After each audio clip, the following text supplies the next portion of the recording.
place you do not know. So, ladies and gentlemen, you are welcome to our tour of the Jewish quarter of the Old City of Jerusalem. I believe that most of you have been there before, at least next to this wall. This wall is the beginning of everything. This is the end of everything. So our last slide will be quite similar to this one, but that will be the last one. And if you're not sure what this wall is all about, so this is the Kotel, this is the western wall, and this is where we stick our notes with wishes each and every time we visit Jerusalem, and that's exactly what I did for the presentation and for all of you. So, Ilana, let's start. Okay, ladies and gentlemen, so here we are. I'm standing in front of the gate, which is the main gate of the Jewish quarter, even though it is actually a gate of the Armenian quarter. Because as soon as we enter the gate, and we're gonna actually do it quite soon, so we will find ourselves in the Armenian gate, but this is the easiest, the closest way to get to the Jewish quarter. This is the Zion gate, which is named after the hill where it is located, and the name of the hill is obviously Zion. Okay, all of us are Zionists, I believe. It's not because of the gate, it's not because of the hill, it's because in the Bible, Zion refers to Jerusalem, and sometimes it refers to the entire land of Israel. But this is the Zion gate. Right now, I'm facing you. As you can see, I'm wearing a mask. Quite a few times before, people were complaining why we're not wearing masks when we tour, and I always said that because I have to speak. So this time, I was quiet, and therefore I'm wearing mask, unlike now. And I'm facing you, and I'm facing the rest of the hill, which is called Mount of Zion. So right in front of me, you don't see it on this slide, but right in front of me, I can see a wall. Behind that wall, we have an Armenian church. Behind the Armenian church, we have a Catholic church of Dormition.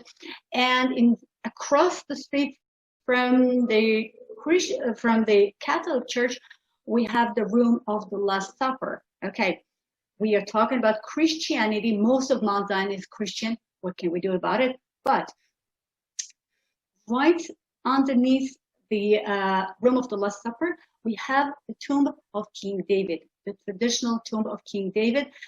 Probably historically, it's not the, but forget it. This is the tradition. And so if you ever make it to Zion Gate, you should step forward. You walk for a minute, and you can pray at the synagogue, which is at the tomb of King David. But this time, we are not going to visit the tomb of King David. We are about to walk into the gate. Just before we do so, here on the right, you can see a car. It's, I believe it's a Suzuki, but it doesn't matter. This car belongs to a resident of the Jewish quarter who didn't feel like driving downhill to the Dung Gate, which is so much more convenient. And instead of that, he's trying to squeeze in, squeeze out, crazy. So we were actually waiting for this car to get lost. And then we walked into the gate. Then now the car is lost, and let's walk in. So you're welcome to, no, you have to, Ilana, please move back and play the video so we can enter. Yes. All right, so we are looking at the Zion Gate. You can see marks of bullets. These are the remains of the Independence War. And now we are walking into the Zion Gate. And just before we take a left and finally enter the Old City, on my right-hand side here on the left side of the slide, there is this inscription. Okay, you can see this inscription on the right upper corner. And this inscription, oh, thank you, Ilana. Yes, okay. And that inscription, well, if you read Hebrew, you know what it is, even though it's a bit difficult. If you don't read Hebrew, this inscription is dedicated to the soldiers, is dedicated to the forces were breaking into the Zion Gate, which was locked and blocked during the Independence War, some 4 days after the declaration of the independence. So we are talking about May 18th, 1948. And that was the last and final and daring break. That was the last and final attempt to get into the Jewish quarter, support the residents of the Jewish quarter, and hold the Jewish quarter in our hands. In other words, May 18, 1948 was the last time we had the hope that the old city, or at least the Jewish quarter, will be part of the Jewish state of Israel. This never worked. And what happened to the Jewish quarter, we will talk about it in a few slides from now. So Ilana, thank you. Next slide, please. Yeah, okay, let's walk in. Let's walk into the Armenian Quarter on our way to the Jewish. All right, well, as you can see, this is a mezuzah. Well, every single Jew know what mezuzah is. Since I'm not sure if we all Jewish, so just a very brief explanation of what it is. Mezuzah is the side of the door. This is the literal meaning of the word mezuzah. And according to the Jewish rabbinical tradition, we have a mezuzah, meaning a little box. It can be metal, it can be wood, it can be anything, with a parchment with certain phrases from the Bible. And this is a blessing. This is a protection of our doors and homes. And the tradition is to have a mezuzah on every single door or gate.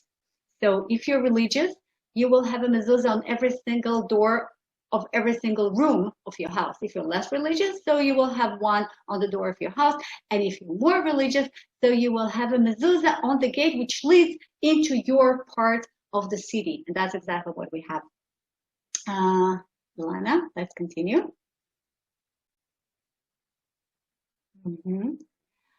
This is the local mezuzah. We have another presentation later about the Samaritans, and they understand the idea of mezuzah in a totally different way. Welcome to the Armenian Quarter. Again, for those who've been to these places, remember we have these shops on the left. These shops belong to the Armenians, and they are busy, they're colorful, they're full of tourists normally. There are plenty of people walking back and forth. It is empty today because guys are not there. I mean, the tourists are not there, but we will be walking now straight forward along this road, and we are facing here in the end of this photo. This is Mount of Olives. So right now you don't really see much, but we will see it closer. But as soon as you enter the old city, that's what you see in front of you, the holy Mount of Olives with the ancient famous Jewish cemetery covering the slopes. Ilana, next, please. Okay. Now we walk straight forward, and okay, now we are inside the Jewish quarter, and we are walking towards a very interesting building. Actually, it's not one building, it's a complex of buildings. This is it.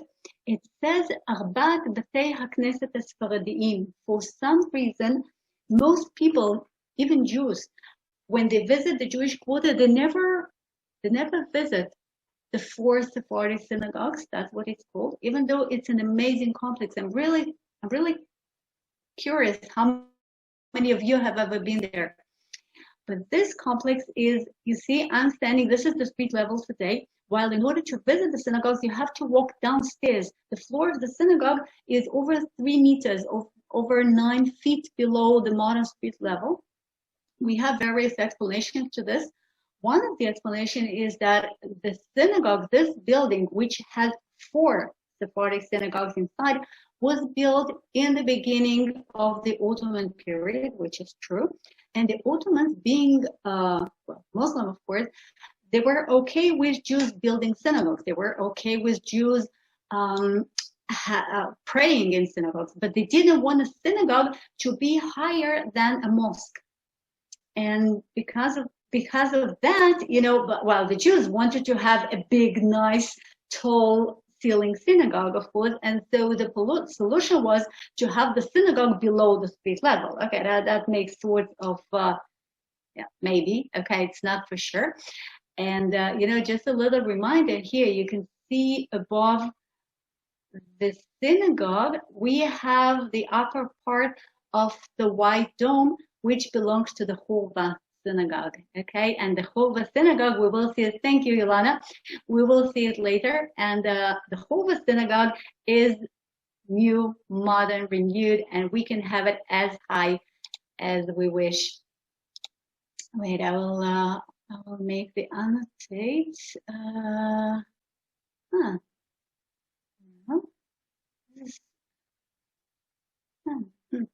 Okay, doesn't matter. Ilana, you'll do it for me. I don't know why, but it doesn't allow me to annotate. Okay, as soon as we enter back. Oh, we have them all together for some reason. Oh, I know, wait. Okay, it doesn't matter. Okay, so as soon as we walk downstairs in here, next slide. Yeah, we have the 4 synagogues. We have entered the first synagogue, which is this one. That's what we see inside. And this is the most famous, most important synagogue of all. And it is called the Synagogue of Rabban Yochanan ben Zakkai. The rabbi, Rabban, is a great rabbi, not just rabbi.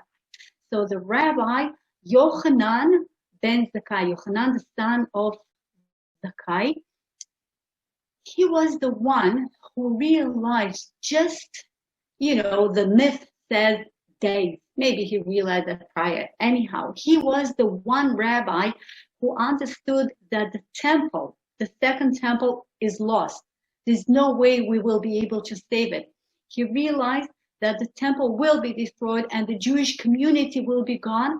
And he understood that if all the rabbis will be gone as well, so after the destruction of the temple, there might be Jews, but there will be no Judaism, because there will be no surviving rabbis. And so he decided that he must be the rabbi to survive. So he pretended to be dead. And he was evacuated by his disciples, by his students, in a coffin outside. He was smuggled as a dead person to Mount of Olives Cemetery. They placed him in the grave for the night, and then at night he just got out of there. Well, he was alive, and he escaped all the way to Yavne. And after the destruction of the temple, he was granted the permission to restore the Sanhedrin. So he was the one who re-established the Sanhedrin in Yavne. So he considered to be the one who actually saved Judaism from disappearing when the temple was ruined. So Rabban Yochanan ben Zakkai, he is a name to remember. And this synagogue is dedicated to him because the tradition says that his Beit Midrash, his school, used to be exactly where this synagogue is. Okay, we have no proofs, but again, this is the tradition. And because of that, before 1948, they used to keep a very special shofar, the very special horn, with a very special vessel with pure olive oil. And these were supposed to be used by the Messiah when he comes. But Messiah didn't make it before 1948. And in 1948, the synagogue was damaged, almost ruined, and the shofar and olive oil were lost. So after 1967, when we got back to the Jewish Quarter, the Jews placed a new shofar and new olive oil in the same synagogue, which are now waiting for the Messiah. So this is the first one, and then there is another one. I didn't have a good photo of it from inside, and there's no way I could take a photo because now they are closed. So this is just the outside, but you see how beautiful this door is, and so it is beautiful inside as well. And this is a synagogue which is dedicated to Prophet Elijah. And the tradition says that once upon a time, hundreds of years ago, there was a Shabbat Eve, and there were no enough men to form a minyan. You know, for a minyan, you need 10 men, and they did not, the community was so small, and they were so sad. But then all of a sudden, an old gentleman appeared, and then they had a minyan. And then in the end of the prayer, they approached him and said, "Hey, who are you? Where are you coming from? Would you join us for Shabbat meal?" And the gentleman said no, and he disappeared. And they realized this is Prophet Elijah, because Elijah always comes to help us whenever we need it. And the third synagogue is the so-called in between, or in the middle synagogue, Beit Knesset Ein, which used to be the women part of the Elijah synagogue. And then we have this beautiful synagogue, which is called Istanbuli synagogue, with this beautiful holy ark brought from Italy. And this place, not just important and beautiful and special, but that was also the refugee. That was also the last refugee for the old, the sick, the wounded, the children of the Jewish quarter during the Independence War. And this is where they gathered the day the Jewish quarter surrendered. And from here, they were taken to a place we're going to visit soon together. And then the Jordanian forces who took over the old city, they separated the sick, the young, the ladies from the fighters, and the fighters were taken to Jordan as prisoners of war. So this synagogue, they are also an unofficial memorial for the Independence War, because that's where the Jews spent the last hours during bombing, still hoping and praying. And, you know, I guess that the fact that they were sitting in a synagogue comforted them maybe a little bit. And then we lost the Jewish quarter, and for 19 years, that was used for nothing, just abandoned, ruined, and totally beautifully restored after 1967. So next slide, please. Okay, now we turned our backs to the synagogue. As you can see once again the white dome of the Hurva synagogue, and we are entering now a tiny little narrow street, and you can see that as we are walking, the pavement changes and the walls. We started from a new wall, you could see that it's brand new, and now we're walking into a more and more narrow street. I mean, if I open my hand, so I can touch the walls on both sides. And this is one of the few original streets of the Jewish quarter. This is what the Jewish quarter used to look like, not what it looks like today. But because it was ruined by the Jordanian missiles during the war, so when it was restored in a better, broader, and more convenient way. Now we're about to enter a square, an open square, which is a very special thing for the Jewish quarter, because if you recall, for those who've been there, there is one big open square, and this is where we normally have lunch, and this is the square in front of the Hurva synagogue. And then there is just one more, which is the one we're about to see, and that's it. And before 1967, there was not even one open area in the Jewish quarter, because it was so densely populated. And this density, this crowdness, that's what led Moshe Montefiore to the decision of establishing a brand new Jewish neighborhood outside of the old city walls. And that's the story of Mishkenot Sha'ananim. So as you look at this photo in the middle, that's what this beautiful, clean, open area looked like before 1967. You can see a wall here on the right. You can see this tiny little houses. You can see the laundry here. We are talking about very poor people. So let's walk into a gate, and let's walk to, Ilana, please. Next slide. Yes. Okay. We are walking to the Batei Machase Square. Okay. There is a gentleman facing us. We are entering this beautiful open space. You see that I'm looking to the right because I don't actually see much, but I do hear something very special, which you are going to hear in a minute. Here on the right, you can see a lion. These lions were moved from another location, but this is the line of Judah. And we are walking this, okay, this is the square. And Anna, please play the video. Oh, something went wrong. I don't hear, Hold on 1 second. I think I have to switch it. Sorry. Just a minute, guys. We are working on it. There is something I want you to hear.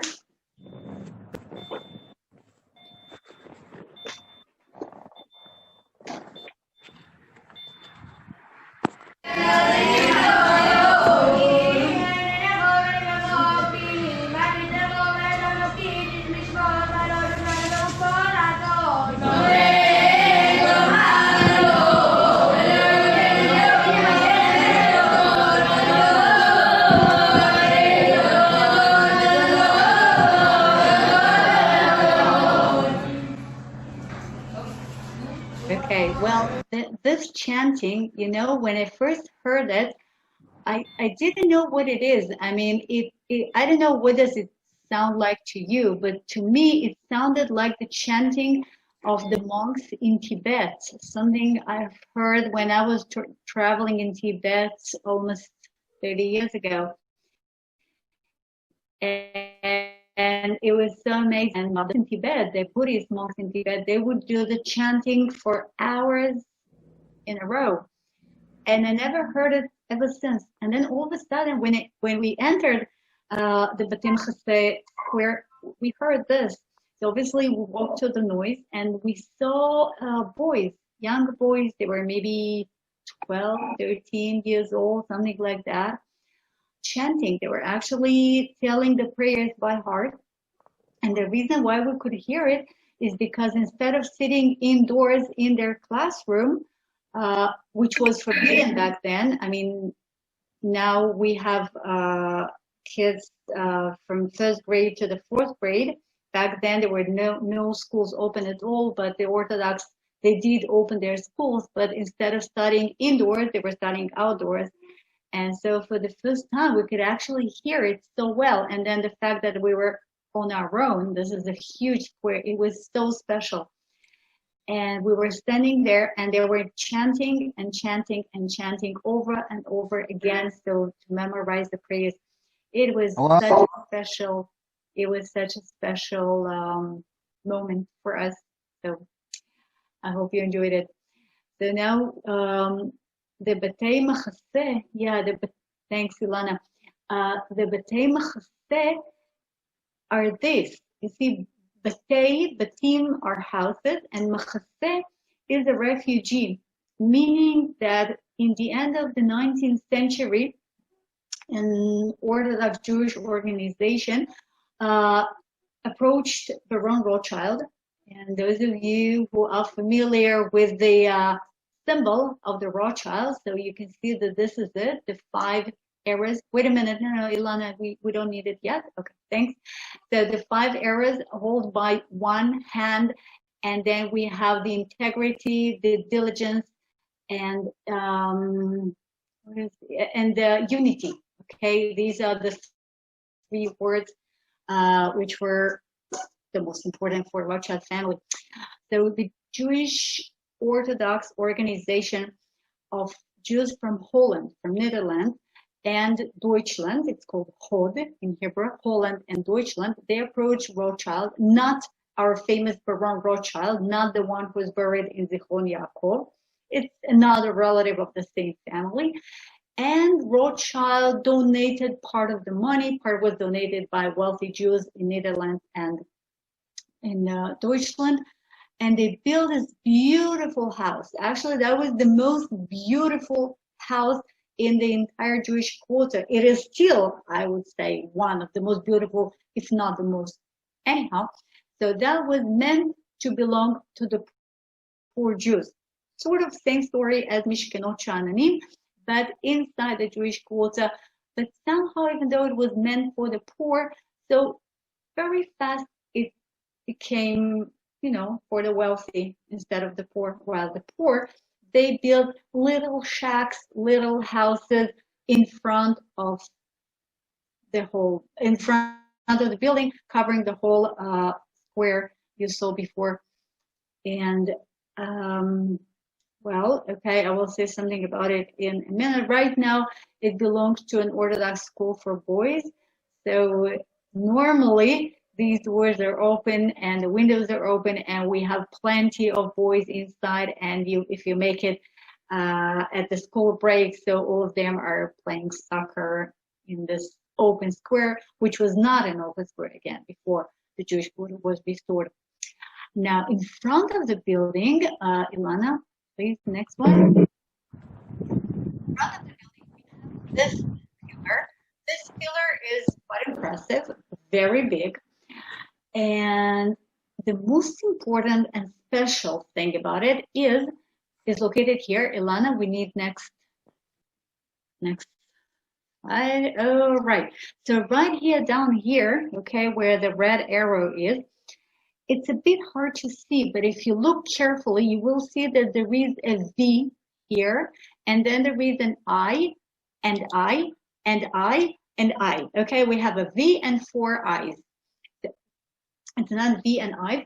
These are the numbers as they were used by the Roman Empire. So V is 5 and the I is 1. Okay, so we have 5 and 4 ones, which means 9. Okay, which is different from the way the Roman Empire were using the letters a bit after the 1st century. So starting from the 2nd century AD, they would not write 9 in this way. They would write an X and an I in front of it.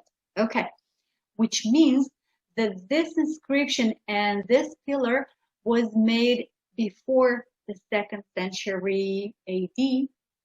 And therefore, some archaeologists believe that this pillar was meant to belong to a structure when the temple was still there, and maybe even to the temple itself. Okay, we are talking about histories, theories, as always, but it is a very, very special pillar, which must have been around when the temple was still on the Temple Mount. Next one, please. Yeah, so here on the left again, this is what this beautiful open square looked like. No way you could play soccer here.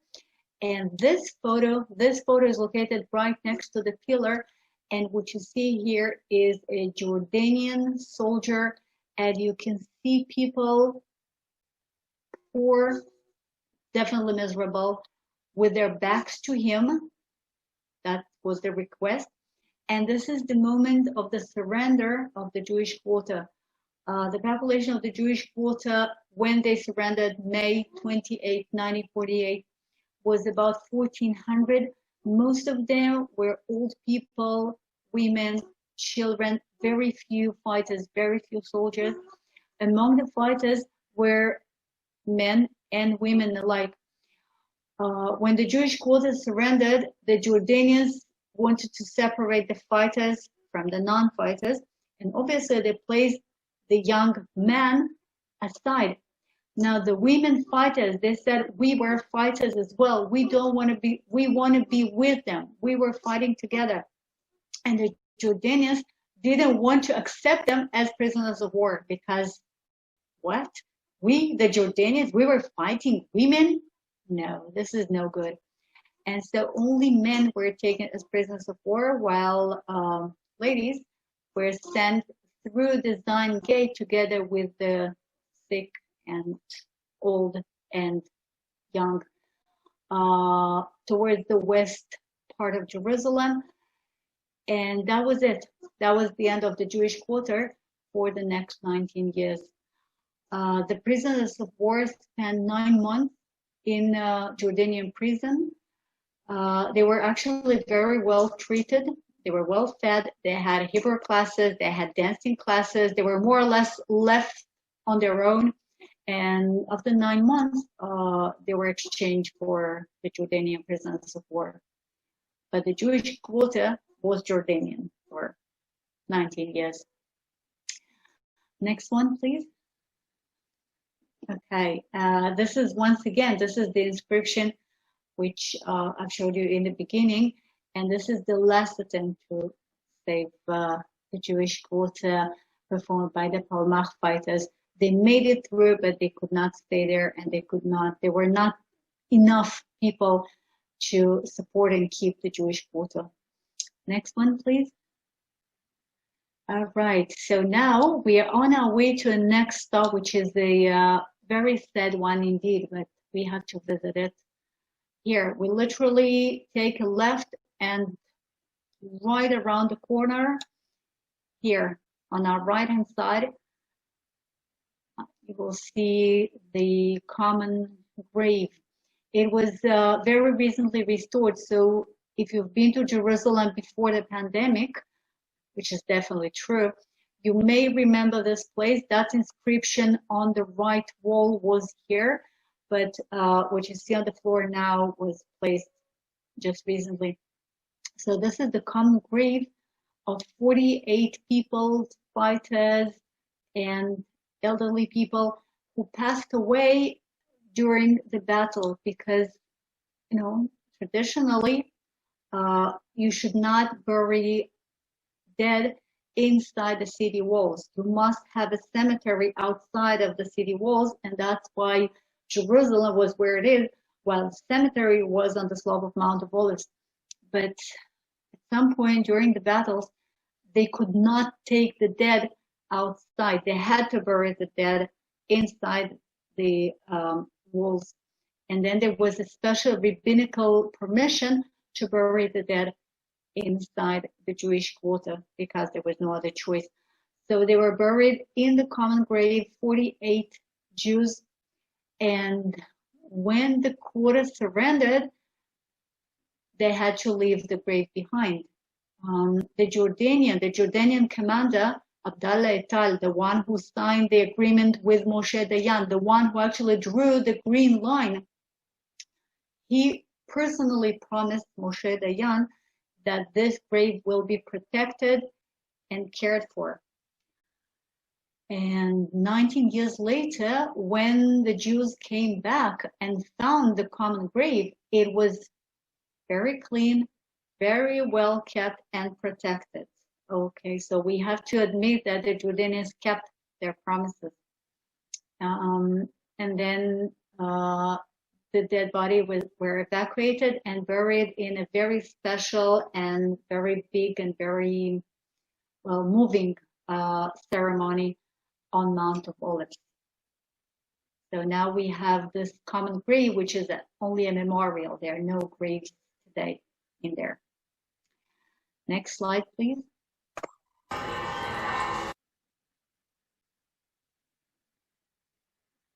Yeah, no, we want to hear it. We want to hear it. Okay, it doesn't matter.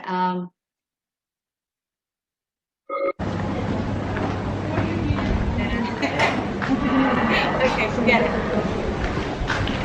All right. Keep going. Keep going.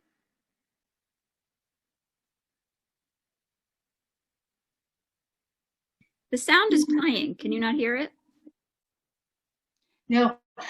Try again from the beginning, because in the beginning there is a sound which I wanted you to hear, and then it goes. Just get back to the beginning of the slide. Yeah.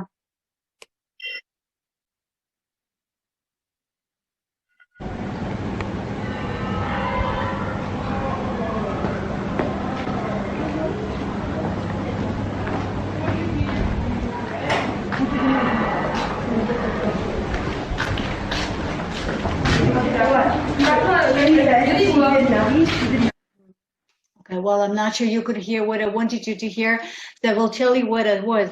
These were the bells of the churches. And this is something we never hear in normal times because there's so many people around and there's so much noise around us, so you can't hear the bells. But this time, because again, it was so empty, we could hear the bells from a nearby church, which is next to the Church of the Holy Sepulchre. And so, you know, I could hear the chanting of the Jewish boys starting their prayers behind me, and I could hear the bells of the churches in front of me, and it was so special. Now I'm walking down another little alley, another one which survived, which was not ruined, which was partly restored, but it looks exactly as it used to before the war. You can see how low the ceiling is, you can see how narrow the street is, and here, what I'm touching here, it looks like a little box, a little niche inside the wall of the house. This is the blue door, which belongs to a Jewish family. And this little box, let's call it a box, maybe a cage, okay? This cage is made for a Hanukkah. So in a few weeks, we will be celebrating Hanukkah. I'm sure all of us, we will be lighting candles. And since the tradition is to place the Hanukkah, to place the candles in such a way so as many people as possible will be able to see it and recall the miracle which happened in Hanukkah. So in the Jewish quarter, which is populated 100% Orthodox Jews, so they place the Hanukkah outside of their houses. So some of them have simple Hanukkahs, and then they just place them on a little shelf, you know, a little whatever, outside. But if you have a precious Hanukkah, you don't want somebody to pick it up. And so you have a little cage for your Hanukkah. So they're placing it outside in this cage. And I'm planning a Hanukkah tour for us in the Jewish quarter to see all these Hanukkah lights, which is so, so beautiful. So right now it's just an empty cage, but in a few weeks it will have the lights inside. All right, let's keep moving. And she, like, I'm obviously starting. Well, I'm saying start Navi and then see what I can do. Or maybe I'll just wait to see Navi. Okay, next slide.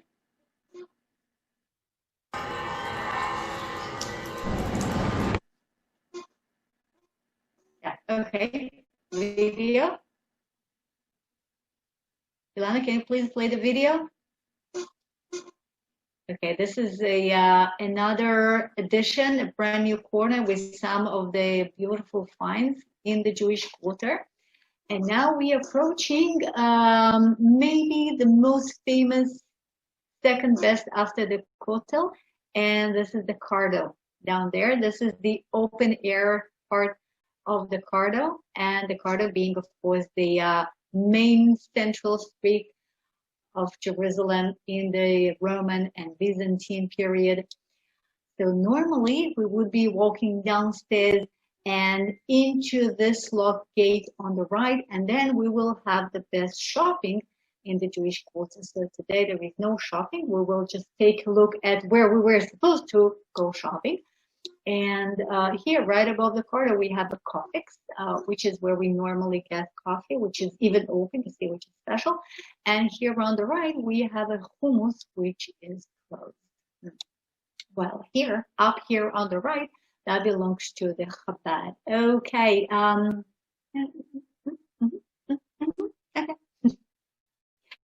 Okay. Lana, we need you to take us. Okay, here. Yeah, thank you. All right, this is another part of the Cardo, which is not open air, because you see this brand new gray concrete ugly ceiling is the floor of the Chabad center, which is right above our head. And this is the Cardo, and this is where our ancestors and some Romans, Greek, Assyrians, Christians, you name it, would walk back and forth in the 6th century AD. Lana, next one, please. Yes, this is a replica which is located at the Cardo of a small fraction of the most famous maps in the world, and this is the Madaba Madaba Map. This is a mosaic map which was found in Jordan in a town called Madaba, and this is a map of the Holy Land, okay, during the 6th century AD, let's say approximately 14 centuries ago. And this part here is dedicated to Jerusalem. The inscription here is in Greek, and it reads Aya Polis Jerusalem, and that means Holy City of Jerusalem. Okay, so this is the Holy City of Jerusalem, and right here in the middle, okay, you have a white strip, and that white strip has little white and black strips on both sides. Okay, the white long strip is the Cardo. This is the strip we're looking at now, and the little white and black strips are the pillars. The white strips are the pillars, and the black is the empty space in between. So here, in this photo, you can see a few pillars. These are the original pillars which were found here during the archaeological excavations in the early 80s. So this is the Cardo on the map, and this is the Cardo in reality. Well, this is the picture, which is painted. It was painted about, 20-something years ago on the right-hand side. And that describes the Cardo as we believe it looked like. It's supposed to help our imagination. So you see these pillars here and pillars here, and you see people walking, talking, buying, selling, normal life, no COVID-19. So that's Cardo. This is where we normally go shopping, okay? I hope by the time you come here, it will be open and you will go shopping. Next slide, please. All right, we left the Cardo, and here we are at another something which many tourists miss, even though it is so incredibly important. And this is something which is called the Broad Wall. Here, right here down there. Can you see that wall? Yes, of course. You can see the wall, and up on the right, next one. Yes, all right. This is the estimated height of the wall. So the wall was about 7 meters high, and it went even deeper down there. This is the wall which was built by King Hezekiah in order to protect Jerusalem from the Assyrian invasion. This wall was built 27 centuries ago. I think that's amazing. So we are standing now on top of the wall, okay? So we came from the left, meaning we came from outside of Jerusalem in the times of Hezekiah, in the times of the first temple, okay, biblical times. As soon as we keep walking to the right, we will be entering Jerusalem as our ancestors knew it during the first temple period. But it's not just this. Lana, next, please. Yeah, okay. Down there, you can see tiny little walls, okay? It's difficult even to tell what it is, but you can definitely see at least 2 walls, all right? And these 2 walls definitely belong to some little house, little structure, which was ruined when the wall was built, okay? Next one, please. And this is something we read in the Bible, in the book of Isaiah. You counted the buildings in Jerusalem and tore down houses to strengthen the wall. Okay, this is something Prophet Isaiah tells us. And, we think, the archaeologists believe that this is one of the houses which was torn down, which was ruined when the wall was built. What Isaiah was trying to say is that you, the mighty king, care about the rich people. You don't care about the poor people because this is the house of a poor person. And you know, for me, this is one of those amazing occasions when you look at archaeology and you read the Bible, and that's exactly the same. Okay, that's the story. Next slide, please. Okay, we are turning our back to the broad wall, and we approaching the biggest, the best known square of the Jewish quarter. This is the Bougainvillea, beautiful as always. There is a nice cafeteria on the right. There is a BBQ on the left. Again, this is where we normally have lunch. We have no lunch now. We are walking the Hurva square, and we are approaching the Menorah. Those of you who've been to the Jewish quarter, remember the Menorah. Those of you who participated in one of the first Zoom tours of the old city, so we've been to Menorah as well. And right behind me, this is the Hurva Synagogue. By the way, we normally focus on the Menorah and the Hurva Synagogue, well, for a good reason. But if you look to the left, okay, here on the left, you can see a minaret, right? Can you see this one? Okay, so exactly, thank you, Lana. So if you ask yourself, what does a minaret does in the Jewish quarter? So the answer is, hundreds of years ago, there were two Jewish families who hated each other. And so one Jewish family who owned this plot of land here, in order to make the neighbors unhappy, they sold their land to the Muslims. This is a true, well-documented story. And the Muslims built a mosque. That's what happens when you don't like your neighbor. Okay, so try to like your neighbors. And ever since, we have a mosque here. Now it's not working, but it is there.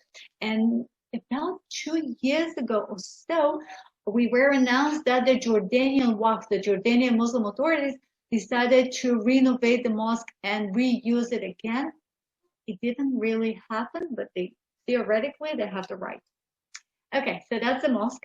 This is the menorah, which is, of course, the very accurate replica of the menorah as it is described in the Bible and as it is described on the Arch of Titus in Rome. It was made by the Institute for the Temple Studies, which we will see later. And above all, this is, please continue. This is the Hurva Synagogue, which is, okay, yeah, we focused on the menorah. The original menorah was solid gold. This one is only gold plated. And this arch, those of you who've been to Jerusalem, let's say 8 years ago or more, so you might remember this arch because that arch was here instead of the Hurva Synagogue.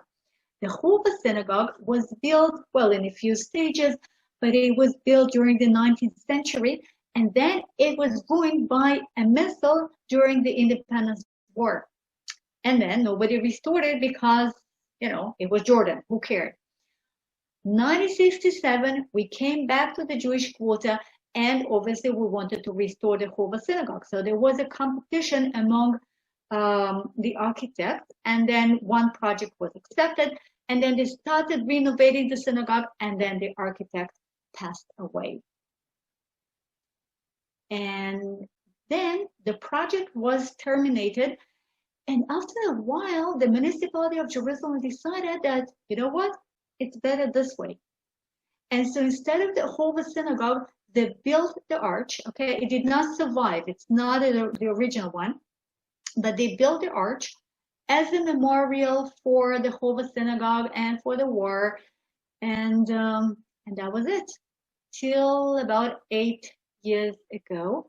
And some 8 years ago, a very, very wealthy Russian Ukrainian Jew donated enough millions of dollars to renovate the Hurva Synagogue And so today we have a brand new ancient Hurva synagogue, which was built exactly according to the photos and the descriptions and even the model which we had. So we have a old, new Hurva synagogue, which is beautiful from outside. It's also beautiful from inside. Ilana, could you? Oh, right. That's what it looks like from inside.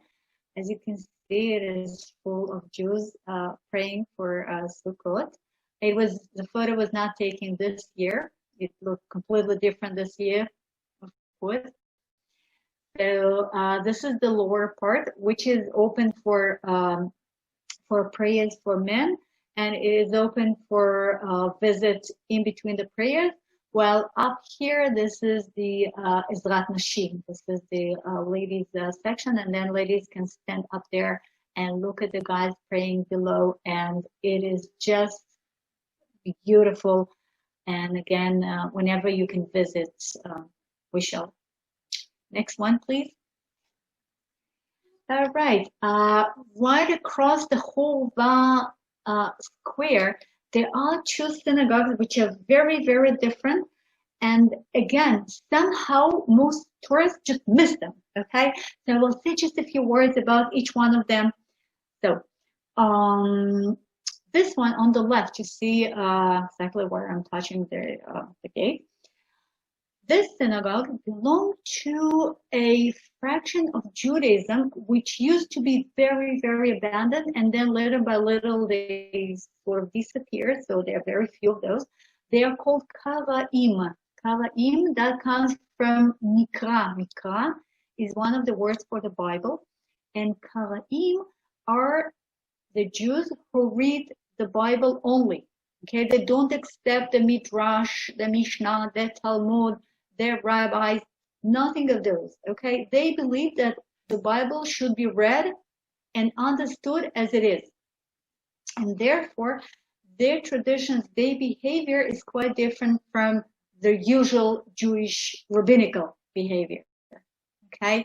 Just imagine the way Orthodox Jews observe Shabbat today. It is different from what it says in the Bible, because in the Bible, you should not light fire. You should not, right? Okay, so let's not light fire, but we can do other stuff. It doesn't say anything about electricity in the Bible, right? So, okay. And but on the other hand, remember when Moses when Moses saw the burning bush, and there was a voice from the burning bush who told him, took your shoes off because the land you're standing on is a holy land, okay? So the Karaim said, well, holy land, this is a synagogue, and so you have to be barefoot in the synagogue. As you might know, the Muslim believes the same. So if you want to enter a mosque, you have to take your shoes off, just like the Karaim. There are so many other differences. And this is the central synagogue of the Karaim, which is beautiful, different. They have a museum of their history and tradition. So this is something for you to visit next time. So that's on the left. And on the right, this is Tiferet Israel Synagogue, which was ruined during the war. They started to renovate it, and then we have disagreement between the Jews who is going to pray restored synagogue. And so right now, we have no synagogue. We have only this facade, which is unused now.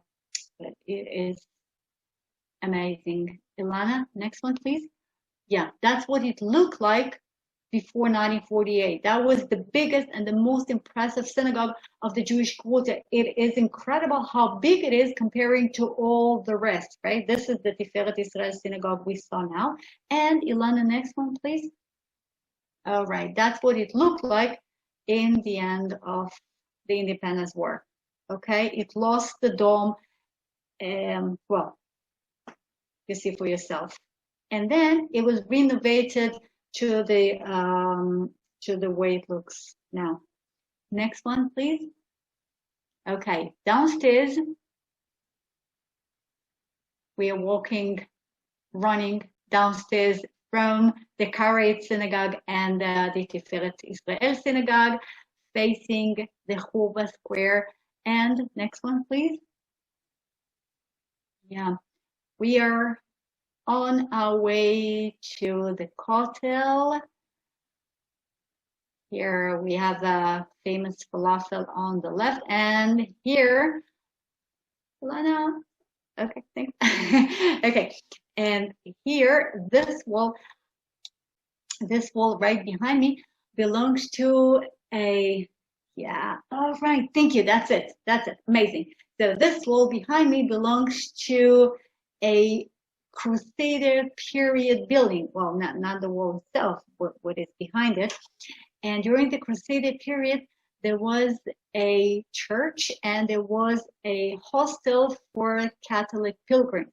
And the reason why I wanted you to look at it is because one of our constant participants of our presentation, I'm not sure she is here, Krista. Well, if Krista is here, so that's amazing. Krista is German, and she toured Israel with me a few times, and she's a constant participant, and I wanted Krista, if you're here. So this is the German Hostel and a German Catholic church during the Crusader period. Okay, we can continue. And just before we keep walking downstairs towards the wall, so here you can see Machon HaMikdash, Merkaz Mevakrim. This is the Holy Temple Visitor Center. And this Holy Temple Visitor Center belongs to the Holy Temple College, which studies the utensils of the temples. And they actually create replicas of the utensils of the temple. So for instance, the menorah, the golden menorah next to the Hoover Synagogue was built by them. And since they want to be ready for Messiah to come and for the creation of the third temple, so they want to be able to create the utensils which are needed for the worship in the temple. So if you're curious about what did every single piece of whatever used in the temple look like, so this is where you need to go. Next slide. Okay, and we keep walking downstairs. You remember that the Jewish quarter is on a hill, on top of the hill, and on the slopes of the hill. Now we are facing Mount of Olives, and these ruins behind me, they are the other part of the same German complex I've mentioned before. And the slope of Mount of Olives with the tombs. And here, I hope you can see these buses here. It became just parking for buses. Normally, this is where the tourist buses wait for the tourists to be done with the old city and to pick them up. Next slide, please. And this is the final look.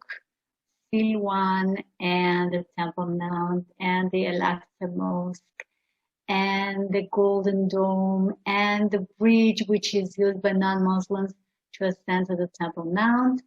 And we are walking downstairs. All we need to do is to pass the security. And here we are. Okay, we cleared security. We are facing the wall. And as we approach the wall, I'm walking to the women's section. Of course, guys, you take a left. Ilana, next one, please. No, just, yeah, okay. So as we approach the wall, you have to keep in mind that instead of the golden dome of the mosque here, we had the holiest of the holy of the temple. Next. And it disappears because it's not there any longer. So I've just entered the women's section. We have these cupboards on the left with the prayer books, with the psalm books, with the Bibles, whatever you need. And next, please. And here we are. We are at the wall, looking up there at the sky, hoping that there is God listening to us. All these notes are here. And next one, please. And this is the note I've placed for you all, for us all. And that's what I wish us. Just bless you all, guys. We're done. Thank you for coming. Ilana, thank you. That was amazing. That was incredible. You did it. Yeah, thank you. Huh? That was difficult. You made it amazing. All right. You made it amazing. I just pushed the buttons. Well,